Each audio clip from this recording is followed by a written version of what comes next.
In this video, we're gonna talk about high-end documentary style interviews. I was about to say Netflix style interviews, but what does that even mean? I just mean multiple camera style documentary interviews. We're working on a documentary series right now. We're developing it. Can't say much about it, but we had the pleasure of filming Chris Williamson for that documentary. We're taking this documentary series to Netflix, so we want this to be a bit more high-end. We don't just set up one camera and one quick light. We wanted this to reflect the quality of the film we're making. I wanna break this down, go over the lighting, the camera, the crew, how we achieved it. And we'll even put a link below, which will give you kind of tips on how to set up beautiful documentary interviews with the lighting you like, just some quick setups, the gear you want to use, where to place it. So let's jump into this.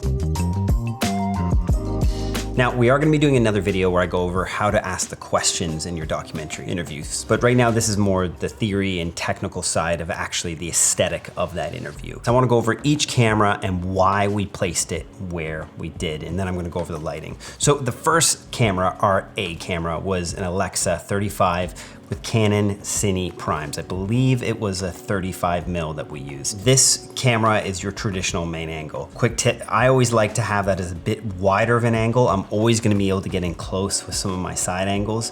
So I hate cutting off people just at the chest. You might as well show a bit more of the room if possible. We chose this location for many reasons because we could actually get a decent wide shot. Now we are cropping the 235, so we made sure just to crop Chris just off at the shins and leave lots of headspace so we have a place to move that around in post. Wide shots are cinematic, they're dynamic. Having everything tight in an interview isn't always the most interesting shot because you always can get tight with your side shots. And we actually had 3 other cameras rolling and a total of 4. Those other 3 cameras were all FX6s, and I know a lot of you are gonna get into the comments right now and say, why are you mixing formats? Tell me why. I never get too concerned about this. I've had other documentaries that we've taken to channels like Discovery Plus. We mix formats in that. We mix the Alexa and the FX series all the time. We had an FX3 on one I did about the rescue baby Jessica and an Alexa Mini on that, and they mix just fine. If you have a good colorist, they will be able to make it work just fine. I also kind of like the looks being dynamic. I'm not always overly concerned about all of the lenses having to be from the same set. I don't know why there's a rule that they have to look identical. Perhaps on a traditional narrative film, you want all your lenses to match. But for me, for documentary, there's a bit more leeway. And so I'm gonna take advantage of that. Now with all these camera angles, I wanted them all to feel quite different because this interview is gonna be used many times throughout the film. Chris Williamson is a master of the interview. He never said once in 2 hours. Every minute he gave us in that interview was gold and we could use it in the film. So I wanted to make sure that we had a variety of different angles, of different visual languages that we could use. B camera was Chris Bork, our DP. He was the one who came up with this whole lighting scheme, and him and I decided to really embrace the helioses. They're so fun. We had a lot of lights coming in through the windows, so there's a lot of flare action that we could control. I place all my cameras on the shadow side. I don't see any reason to cross the axis. It's gonna look beautiful in that way. Then I don't have to worry about lighting the other side of the room. I can just have all of our duvetine and negative fill on that one side so that we can look into the light, and to me it's more dynamic. Now our C angle, this one we kind of crammed Chris off to the side. We gave more of this ambiguous space behind him. This is not ideal framing typically, but why we did this is we don't know where we're gonna use all of the moments of Chris's interview, and perhaps he's talking about some moments of tension throughout our main character's life, and if we're cutting that back and forth with that footage, I maybe want a shot that feels a little less comfortable, putting him so that there's less space in front of his head. If you think about the cinematic visual language, and if you're in our cinematic eye course, we break down all the angles and talk about what each one expresses. When you do push someone to the edge of a frame, it makes them feel crammed. We can't see what they're looking at, and it leaves some uncertainty in that visual language that's being expressed to the audience. And then our 4th angle, we placed low. This is to give Chris a bit more presence on the camera. Always a low angle when you're looking up at someone can sometimes express a bit of authority. This was just also so that we had just something different. We weren't gonna be shooting low angles on all the other shots, so why not give us something different? We may never end up cutting to that angle in the film. That was also an FX6. Funny enough, on a Sigma lens, feels like we use kind of every lens available, and that was a 35mm, I believe, as well. So 258mm, 235mm. I do really like this angle, but like I mentioned, probably isn't gonna be used much in the film, but it does give us the option if we ever wanna try something different. Especially if you're doing a 3-episode documentary series, you kind of want some fresh new perspectives at some point. Hi, I'm in Holland now for that same documentary. It's a beautiful view. I just wanted to make a quick note. Looking at all the shots in the interview, I would have liked to have had one that was a little bit tighter. Now that said, Chris Bork, our amazing DP, at times he would get in closer because he was handheld. Now it's not the end of the world. It almost doesn't really matter for this interview because Chris Williamson is almost like a narrator for this project. He's a supporting character, so we don't necessarily need to get super tight on him. Had this film been his story that he was telling, you absolutely would want one of your shots to be very tight if you had 4 cameras rolling. Also, Holland, you're gorgeous.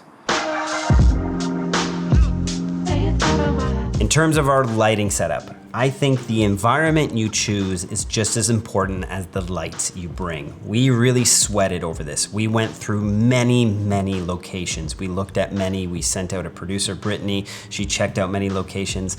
And in the end, what we needed was a cool environment because it's Texas, it's over 100 Fahrenheit, but we also wanted one where we could control the lighting and that we're on a first floor and had easy access to bring in our lights. And that led us to this spot we found on Pier Space. A lot of people use this one in Austin, Texas for good reason, but we kind of switched up the camera angle that we had seen in some other people's documentaries so that it looked different. One big factor is windows. They're great. You can punch lights in through them, but you also have to be ready to control them. Luckily, there was blinds in this environment, but we did have big windows on the other side, and this is why we created that huge wall of negative fill. And honestly, our lighting setup was just 3 lights. It was pretty simple. We had an Aperture 600X punching through a 4x4 grid after it went through its own light dome. This is double diffused, and this is where we were able to get that beautiful soft light on Chris. Then we had 2 1200 aperture lights outside punching through the window. One was there to give us a slash on that background. It's a great way of doing backlighting rather than just always backlighting your characters. Sometimes throwing light onto the background is a nice way to make it feel a bit more natural. We didn't use any haze, just didn't seem necessary. Then we would have had to been fighting it for 2 hours. Also, when you're punching a big strong light through a window, it can just be this big blob of light, and that starts feeling unnatural. It's sometimes good to break it up so there's a bit more texture and it isn't just painting the entire room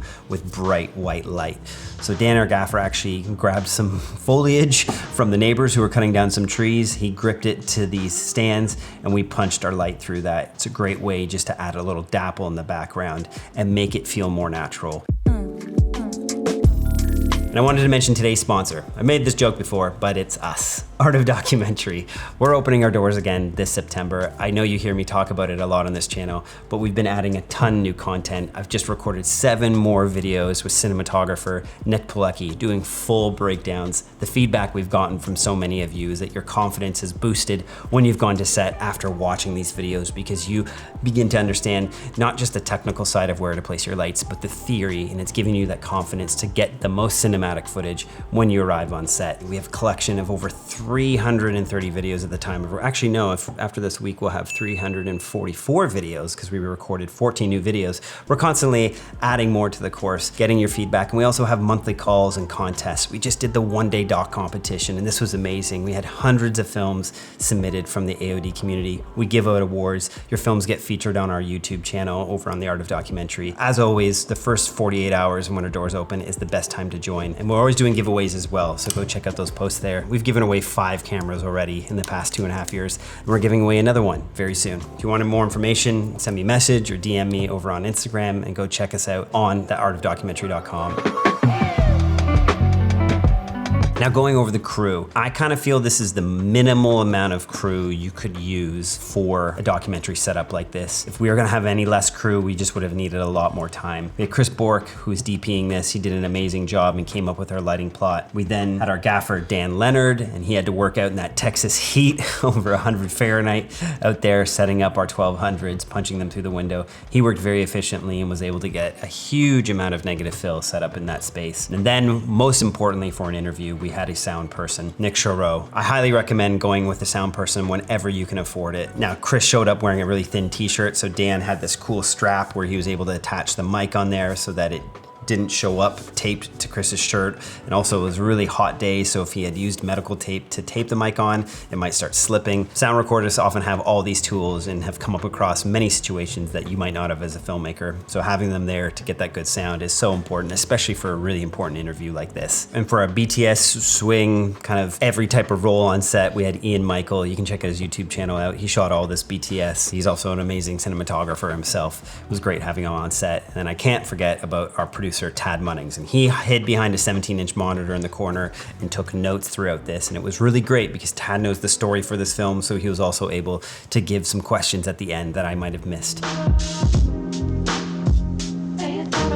Another quick tip I recommend in your interviews is shoot some 60 frames of your character at the end of the interview. This is a nice way to get into the interview. You can introduce the person with their name as you're just shooting that 60 frames of their face. It's some extra B-roll that you can use to cut around. It gives your editor some options, and it's a nice way to introduce that person without having to have them talk on camera. Sometimes people will have the character come down and do the traditional thing where they walk in the set and they look down and they look into camera and then they start talking. But this maybe is a bit overused. I just like hosing them down with some 60 frames from different angles. And if your DP's already on an easy rig, shooting from that side angle, it's a great way to get some B-roll to cut into.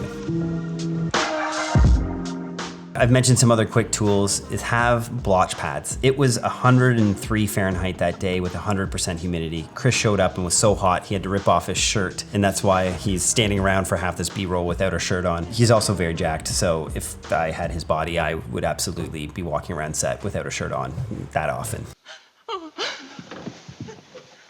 But one thing I would recommend is having those blotch pads to help dab people's heads down. We just used a paper towel. It's the poor man's makeup kit. But having a makeup artist on set can be helpful. Sometimes I'll just hire them for a few hours so they don't have to sit around and have them come in, do touch-ups at the beginning, and then they go on their merry way. It depends your character. You can talk to them ahead of time if they want a makeup artist. Some people feel more comfortable that there is a makeup artist there because then they feel they're presenting their best self. Some other people, then it feels too weird and then they feel like it's a TV show. So know your characters, have that pre-interview ahead of time. There's your tips. Make sure to download that PDF that has a summary of a lot of what I spoke in this video today, and hope to see you as part of Art of Documentary. Big shout out to Chris Williamson for helping us out on this project. He's an amazing guy, one of the best interviews I've had. Check out his podcast. I'll put a link for it down below. And I hate goodbyes, but I love Junior Mints. Do you know they make 15 million Junior Mints every day? I probably eat 1 million of them. Wow. All right, see you in the next one.